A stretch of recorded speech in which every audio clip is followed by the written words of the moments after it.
BNP ভারপ্রাপ্ত chairman Tarique Rahman বলেছেন, রাজনৈতিক দলগুলোকে জনগণের আদালতের মুখোমুখি করার উদ্যোগ নিতে হবে অন্তর্বর্তী সরকারকে।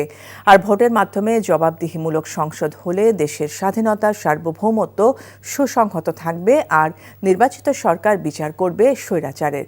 তিনি বলেন, বিরাজনীতিকরণকে উৎসাহিত করলে তা গণতন্ত্রকে ঝুঁকির মধ্যে ফেলবে, তাই দরকার ঐক্য। এবি পার্টির প্রতিষ্ঠাবার্ষিকীতে তিনি এসব কথা বলেন। হাসান মাহমুদের রিপোর্ট। আমার বাংলাদেশ পার্টির পঞ্চম প্রতিষ্ঠাবার্ষিকী উপলক্ষে জাতীয় প্রেস ক্লাবে দলটির এই আয়োজন। প্রতিষ্ঠাবার্ষিকীর অনুষ্ঠানে যোগ দেন বিভিন্ন রাজনৈতিক দলের শীর্ষ নেতারা। লন্ডন থেকে অনলাইনে যুক্ত হয়ে বিএনপির ভারপ্রাপ্ত চেয়ারম্যান বলেন, দেশের স্বার্থে সব রাজনৈতিক দলের অবস্থান এক হতে হবে। রাজনৈতিক দলগুলোকে অবজ্ঞা এবং জনগণের রায়কে অবহেলা করে বিরাজনীতিকরণকে উৎসাহিত করা হলে সেটি শেষ পর্যন্ত গণতন্ত্রকেই ঝুঁকির মধ্যে কিন্তু ফেলে দেবে। চলমান সংস্কার যদি রাজনৈতিক দলগুলোর নির্বাচন অনুষ্ঠানের দাবিকে অবজ্ঞা করতে হয়, প্রলুব্ধ করে, তাহলে সংস্কারের তাৎপর্যটা কি? এটি বহু মানুষের প্রশ্ন আজ। মানবিক করিডোরের সিদ্ধান্ত সংসদ থেকে আসতে হবে উল্লেখ করে তারেক রহমান নির্বাচনী রোডম্যাপ স্পষ্ট করতে সরকারের প্রতি আহ্বান জানান।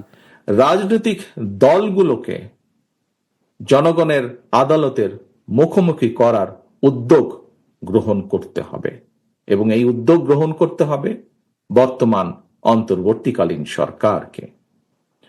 জনগণের ভোটের মাধ্যমে জনগণের কাছে জবাবদিহিমূলক সংসদ সরকার গঠিত হলে দেশের স্বাধীনতা, সার্বভৌমত্ব সুসংহত থাকবে।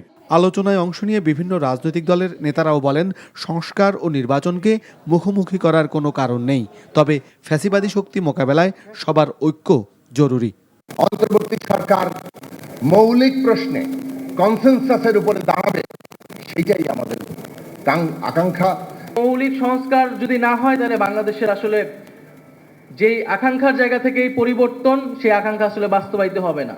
হিংসা হানাহানির বিপরীতে জাতীয় ঐক্য সৃষ্টির রাজনীতি এবং অধিকার ভিত্তিক একটা কল্যাণমূলক বাংলাদেশ গড়ার যে প্রত্যয় এবং সমস্যা সমাধানমূলক রাজনীতি, সেই রাজনীতির পথে আমরা এগিয়ে যাব। রাজনৈতিক দলগুলোকে প্রতিপক্ষ না বানিয়ে বিচার এবং সংস্কার এবং 16 বছর ধরে মানুষ যে নির্বাচনের যে অপেক্ষা করছে, সেই নির্বাচনের ব্যাপারে সুনির্দিষ্ট করে কথা বলবেন।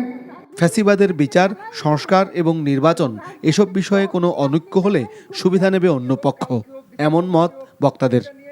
Hasan Mahmud, NTV news, Dhaka. বান্ডেল থাকলে প্রতি সেনমানিতে টাকা বাঁচবে। বিকাশ সেনমানি বান্ডেল কিনে জিতুন প্রতি লেনদেনে।